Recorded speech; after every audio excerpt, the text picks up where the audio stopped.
It might surprise you to know that the atomic bombs dropped on Japan in World War II are hundreds of times weaker than some of the nuclear weapons in circulation today. Speaking of, which country has the most powerful nuclear weapons, and who's ready to use them? This certainly seems like a popular question lately, but as far as which president, prime minister, ruler, dictator, or madman is willing to actually push the button, that's hard to say. But we do have a pretty good idea on who's got the most nukes in their arsenal, and what sort of weapons these are. The most recent tally, which we must keep in mind is self-reported, puts Russia at the top with 5,889. The US comes in second with 5,244, and China lands in third place with only 410. 6 other countries also possess nuclear weapons, and those are France at 290, the UK at 225, Pakistan at 170, India at 164, Israel at 90, and North Korea at 30. Again, these numbers are estimates based on intelligence gathered and self-reporting, which means that each of these countries could have a few less, or more, hidden up their sleeve. Doing the quick math on this, we find out that's more than 12,500 total nukes in circulation, nearly 3,000 of which are reportedly deployed for strategic military use by the US and Russia, meaning they can be attached to and delivered by intercontinental ballistic missiles or ICBMs, submarine-launched ballistic missiles SLBMs, or they can be dropped from a heavy bomber aircraft. The really scary part is that even if a fraction of these were launched, it would likely mean the end of the world. And unfortunately, given the current state of global politics, it doesn't look like we'll be stumbling upon world peace anytime soon. So, how powerful are modern nuclear weapons, and how do they compare to the devices developed, tested, and/or used throughout history?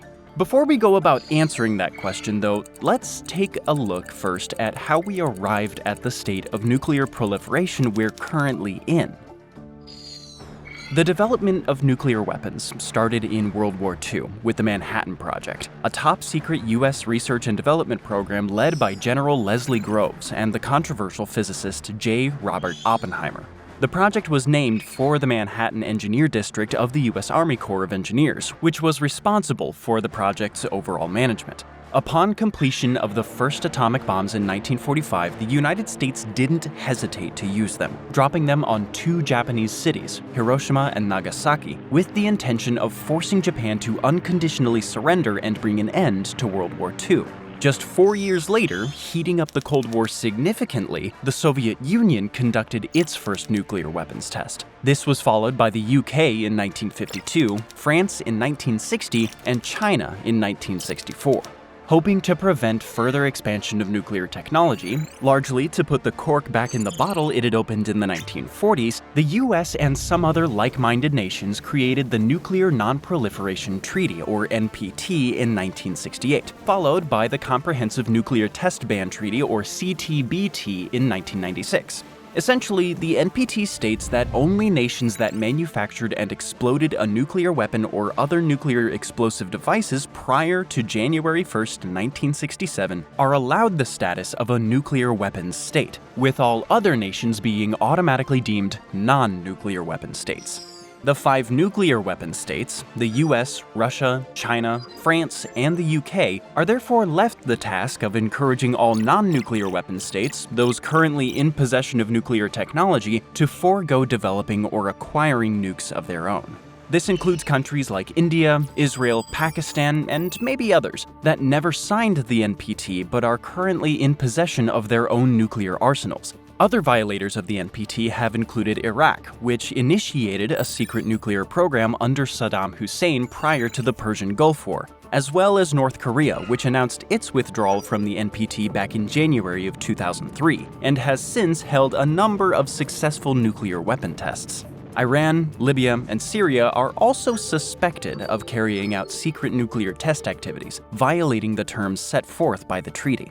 The more recent and more comprehensive CTBT, on the other hand, prohibits all nuclear weapons testing or any other nuclear explosion anywhere in the world. Since the treaty was opened for signatures in September of 1996, it has been signed by 187 nations and ratified by 178. However, the treaty can't be fully enforced until it's ratified by 44 specific nations, 8 of which are still holding out. These are China, India, Pakistan, North Korea, Israel, Iran, Egypt, and the United States. Currently, all the nuclear warheads possessed by the two biggest players, the US and Russia, are accounted for using the guidelines laid out in the new Strategic Arms Reduction Treaty, also called the New START, which was signed by both parties on April 8th of 2010. This treaty allows either country to inspect the other country's nuclear arsenal to verify the weapons agreement is being followed. The treaty also stipulates that both countries communicate regularly about other advanced military equipment and operations, in the hopes of avoiding any misunderstandings or accidents. However, shortly after the invasion of Ukraine in February of 2022, Russia announced that it would be suspending any outside inspections, effectively violating the terms of its deal with the US. But Putin did add, at least, that he wouldn't be adding to Russia's current nuclear arsenal, and therefore wouldn't be abandoning the treaty entirely. New START, when everyone agrees to play along, doesn't limit the number of non-deployed ICBMs and SLBMs either country can possess, but it does allow for them to be monitored, with the cooperation of both sides, by providing up-to-date information on their locations. This includes on-site inspections to confirm none have been added to either country's strategically deployed arsenals. The treaty also includes certain restrictions for non-deployed missiles and launchers, and outlines labeling standards in the hope of reducing the possibility that they might be concealed. Now, what sort of weapons exactly are we talking about here? The nukes these most recent treaties, especially New START, were created to limit are not the same as the ones first developed and tested in New Mexico in July of 1945. Honestly, they make those first-generation nukes look a bit like firecrackers. Unlike more modern variants, those original weapons were strictly fission bombs, commonly referred to as atomic bombs. These used an explosion to compact already dense nuclear fuel, typically uranium-235 or plutonium-239 isotopes, to initiate a fission reaction by forcing together these isotopes and splitting the nucleus of an atom, which would then set off a chain reaction where more and more atoms start to split and, in the process, release a tremendous amount of energy. It was a pair of these atomic bombs that the US dropped on the Japanese cities of Hiroshima and Nagasaki in August of 1945, killing somewhere between 110,000 and 210,000 people. The world was shocked. No one had seen anything close to this sort of devastation before. In fact, the members of the Manhattan Project had to create new terms to describe the explosive power of their new bombs. The best they could do was measure the explosive yield of these new bombs against a standard stick of trinitrotoluene, commonly known as TNT, which is where we got kiloton, representing 1,000 tons of TNT, and megaton, representing 1 million tons. The atomic bomb dropped on Hiroshima, nicknamed Little Boy, which descended by parachute and detonated approximately 610 meters or around 2,000 feet above the city, held about 64 kilograms or around 140 pounds of supercharged uranium. But when it exploded, it packed a punch equal to 15,000 tons of TNT, 15 kilotons, and decimated everything within 8 square kilometers or about 5 square miles. Roughly 70,000 to 135,000 people were killed in the blast, many instantly, while tens of thousands more died later of their injuries or from radiation exposure. More powerful than Little Boy was the bomb dropped on Nagasaki. Nicknamed Fat Man, this device was built to produce a 22 kiloton explosion. The overall devastation it produced, however, was actually less than that seen in Hiroshima, due to the mountainous topography of Nagasaki, which protected it to some degree by reducing the bomb's overall effect and limiting the destruction to around 4 square kilometers, or about 2.5 square miles. Still, somewhere between 60,000 and 80,000 people were killed, both from acute exposure to the blast and from long-term side effects of the radiation it produced. But you might be wondering, what would the results of a blast like this look like today?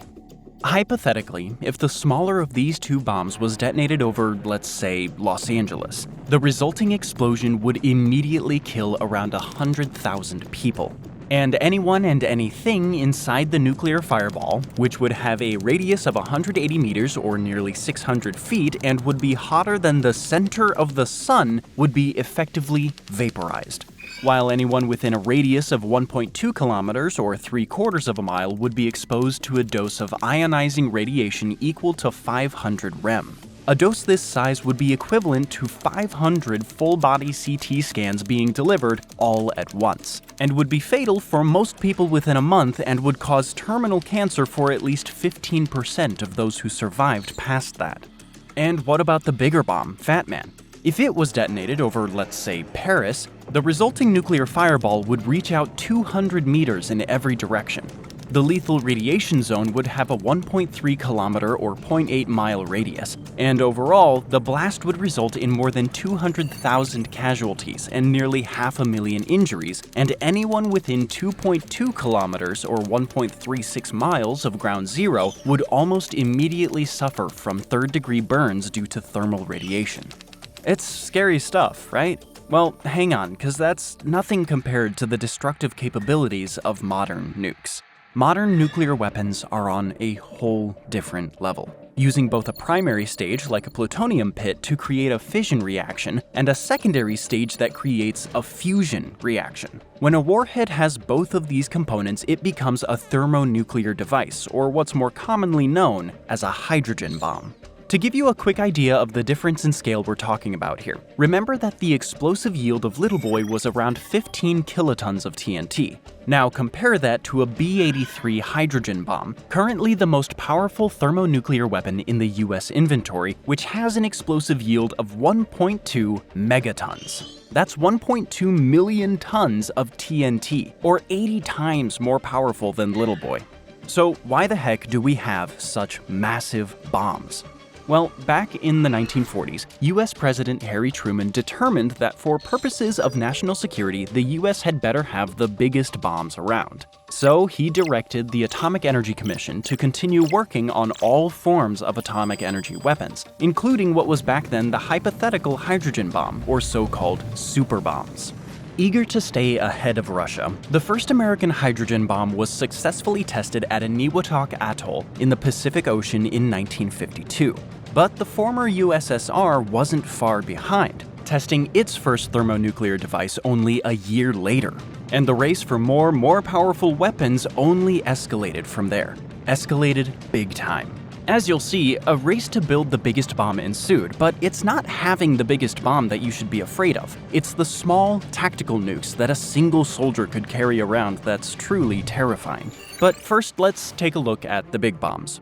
By 1961, what was then the Soviet Union had developed and tested a roughly 60 megaton warhead known as the Tsar Bomba. When it was tested, the flash could be seen from more than 620 miles or 1,000 kilometers away, while the mushroom cloud it produced rose to a height of 42 miles or 67 kilometers. Glass shattered in windows 480 miles or 780 kilometers away, as the blast wave circled the globe 3 times, accompanied by a seismic wave that rippled through the Earth's crust. This time, using the Tsar Bomba, let's look at another hypothetical. If a warhead of this size, give or take 60 megatons, were to be detonated over, let's say, London, basically every biological organism within 3 miles or 4.5 kilometers would be almost instantaneously vaporized. Any living being within another 2 miles or just over 3 kilometers would be exposed to a lethal dose of radiation, and a smoldering thermal radiation wave would billow out for 37 miles or 60 kilometers in every direction, resulting in millions of third-degree burns. The total number of fatalities, nearly 5.8 million. The US failed to achieve its goal of having the biggest, baddest bomb around, which, as we mentioned and we'll explain more about in a moment, was ultimately not proven to be the scariest thing to have. The largest nuclear device it ever got around to testing was no slouch either, though. It was a 15 megaton bomb warhead known as Castle Bravo. The largest weapon it ever produced, however, was a 25 megaton warhead called the B-41. Long since decommissioned, the B-41 was in its day thought to be the most efficient thermonuclear weapon in terms of explosive yield and overall weight. So how big were these bombs? Let's say we took Castle Bravo and detonated it this time at ground level in the center of Moscow. More than 3.6 million people would be killed. The nuclear fireball, which is hotter than the center of the sun, remember, would incinerate everything in every direction for 2.3 miles or 3.7 kilometers. Windows would shatter up to 18 miles or 29 kilometers away. And depending on the wind, nuclear fallout could contaminate an area of more than 100,000 square miles or 165,000 square kilometers, or an area the size of the state of Colorado. And on it went. And by the end of the 1980s, the various nuclear nations of the world had accumulated in their combined arsenals nearly 40,000 thermonuclear devices. Thankfully, that number has been greatly reduced, along with the overall yield of the individual bombs currently deployed. But we need to ask, which are scarier? Huge-scale weapons like the Tsar Bomba that were nearly impossible to deploy? Or our modern so-called tactical nukes, also referred to as battlefield or non-strategic nuclear weapons, which were specifically designed to be deployed from almost anywhere on short notice in the battle theater in real time. Unlike strategic nuclear weapons, which can be deployed across continents and were designed to be used against cities, factories, and other large area targets to damage the enemy's ability to wage war, tactical nuclear weapons tend to have shorter ranges, usually under 310 miles or 500 kilometers, and can be deployed by ships, planes, or even ground forces. Despite their typically short range, but on top of their versatile delivery options, these weapons can also have an explosive yield of up to 50 kilotons. A great deal of fear surrounds these weapons because they're often perceived as easier to use than their predecessors, making them more likely to be the spark that ultimately ignites a full-scale nuclear war. But how likely is it that these weapons will ever be used in actual combat? Even before the Cold War ended, the US and Russia had already started phasing out several types of tactical nuclear weapons. But Russia's war against Ukraine has renewed the fears of many nations, including the US. In fact, not long after Russia invaded, the White House announced it had a team of experts working with NATO on a contingency plan, just in case Putin decided to deploy any nuclear or chemical assets against Ukraine or its allies. In general, the realistic use of short-range nuclear arms on the battlefield has long been a topic of debate and a target for healthy skepticism. One little-talked-about tactical nuclear device developed by the US, which came to be known as Atomic Annie, was a large artillery piece that was deployed to Europe in the 1950s. Supposedly, it could hit a target with a 15-kiloton nuclear warhead from a distance of 18 miles or 30 kilometers. That seems awfully close, especially when we recall that the Enola Gay B-29 bomber, which dropped a comparative 15-kiloton warhead on Hiroshima, could fly out and deliver its payload to a target nearly 2,900 miles or 4,700 kilometers away and still have enough fuel to return to its base. The US also developed a device that came to be known as the Davy Crockett warhead, which had an explosive yield of just 20 tons and that could be fired from a recoilless rifle at targets around 2.5 miles or 4 kilometers away. But wait, there's more.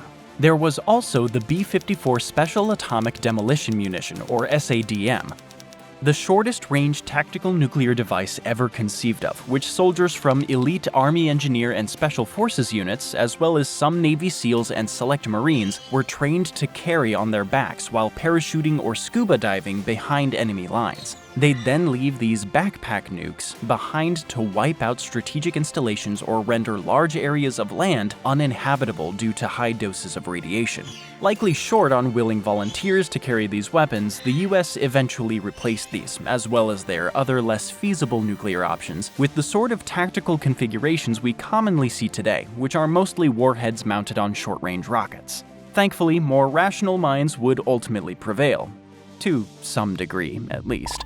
And as the initial Cold War enthusiasm for tactical nukes began to subside, even if conventional bombs became more powerful, the US and Russia both continued to remove most of their battlefield nukes from their respective arsenals. The US has brought their overall inventory down from approximately 9,000 weapons in 1989 to about 230 today, all of which are devices designed to be deployed from tactical fighter aircraft. And even if all of Russia's major military services continue to maintain tactical nuclear weapons, their number of battlefield nukes in circulation has dramatically declined as well, from somewhere between 13,000 to 22,000 in the late 1980s to less than 2,000 today. Maybe this is a sign that nukes of all kinds are on their way out. It's not like there aren't plenty of other big bombs to use. Speaking of which, how do modern conventional weapons compare? By taking a look at the most powerful conventional bomb ever used in combat, we see it only has an explosive yield of 11 tons of TNT. Officially named the BLU-82 or MOAB, the Massive Ordnance Air Blast, but also dubbed the mother of all bombs due to its sheer size, this bomb was first used in combat by the US Air Force in Afghanistan in April of 2017. Unlike other large bombs, the MOAB, which is 30 feet long or 9 meters and weighs over 21,000 pounds or just south of 10,000 kilograms, was designed not to penetrate but to create a massive pressure wave that could take out soft to medium targets across wide areas or tucked away in confined spaces like deep canyons or cave systems, like those commonly used by the Taliban in the mountains of Afghanistan. After World War II, the US Air Force also developed something called the T-12 Cloudmaker, a 44,000-pound or 20,000-kilogram demolition bomb that carried a larger explosive payload than the MOAB, but was never used in combat. But waiting on those, there's another sort of mass destruction weapon that we haven't discussed yet, and it's a pretty nasty one. This incendiary weapon, invented in 1942, actually killed more Japanese citizens during World War II than Fat Man and Little Boy combined. In total, 4 months prior to the atomic bombings, 66 Japanese cities were carpet-bombed with this substance. During the attack on Tokyo alone, some 100,000 people were killed, with tens of thousands more being severely injured. During World War II, there was a need for a more effective incendiary weapon to use for aerial bombing missions, so scientists in the US were tasked with developing a substance that could create intense fires capable of destroying a range of enemy targets. They started experimenting with various combinations of chemicals, and a Harvard organic chemist named Julius Fieser eventually came up with a combination of naphthenic acid and palmitic acid that resulted in what was essentially a thickening agent for gasoline. By thickening the gasoline, this agent became a sticky, gel-like substance that, when sprayed from a flamethrower, would cling to targets upon impact, making it difficult to extinguish the resulting fires. And when dropped from an aircraft, it would create massive, runaway firestorms, which would be especially effective for destroying wood structures, which was what Tokyo mostly consisted of in 1945. That's right, we're talking about napalm. After the enthusiastic napalming of Tokyo, tail gunners on the B-29s that dropped the bombs reported seeing a red glow from the burning city 150 miles or 240 kilometers away, as an open inferno of flames and smoke rose nearly 18,000 feet or 5,500 meters above the burning city, nearly the same height from which other conventional bombs are typically dropped. From around 1:30 a.m. to 3 a.m., under the cover of night, more than 300 B-29s rained some 500,000 M69 incendiary bomblets down on the sleeping city. Clustered into groups of 38 bomblets, upon their release from around 5,000 feet, each cluster would spread out during its descent, with each bomblet spewing flaming liquid in every direction upon impact. In some areas of the city, the unstoppable fires reached temperatures of around 1,800 degrees Fahrenheit or 1,000 degrees Celsius. Despite these apocalyptic scenarios that played out across Japan, however, and even though it was also generously used during the Korean War, napalm didn't truly reach the attention of the general public until the Vietnam War. This was largely due to television coverage of the many horrific events happening in Vietnam, including the use of napalm. Outrage sprung up across the globe, and as a result, international agreements including the 1980 Convention on Certain Conventional Weapons were put in place to restrict the use of napalm, especially in civilian-populated areas. And ever since, napalm and similar incendiary weapons have continued to be the subject of much international debate and scrutiny, with its last reported use in combat being by the United States during the Gulf War. The bombs they used then, though, despite being referred to as napalm, actually contained an improved version of the original substance. Yes, napalm is nasty, but compared to even a single megaton nuclear warhead, or perhaps hundreds hitting major cities across a given nation all at once, it's just a fiery distraction. What's possible now that's never been possible before, not with any other weapon, is the complete extinction of the human race. Which kind of makes our lack of progress towards global denuclearization a scary thought. Putin already made his stance clear when he suspended Russia's full participation in New START, and though he hasn't made any direct threats, his ambiguous statements and actions in Ukraine have left many nations wondering, could he actually do it? That is, deploy tactical nuclear weapons on a modern battlefield? North Korea hasn't been cooperating either. In fact, Kim Jong-un has decided to preemptively squash all hopes of denuclearization and begin expanding his nuclear and long-range missile capabilities instead. He's made it clear that the regime is now a permanent nuclear power, and Washington, as well as the rest of the world, must deal with it as such. North Korea's strategy for this move has been to force the world to skip over the question, should it be allowed to have nuclear weapons, and go straight to, how many should it be allowed to have? The current leadership has announced, too, that they plan to develop newer, deadlier tactical nuclear weapons, which could include multiple warhead missiles with solid-fuel ICBMs to deliver them.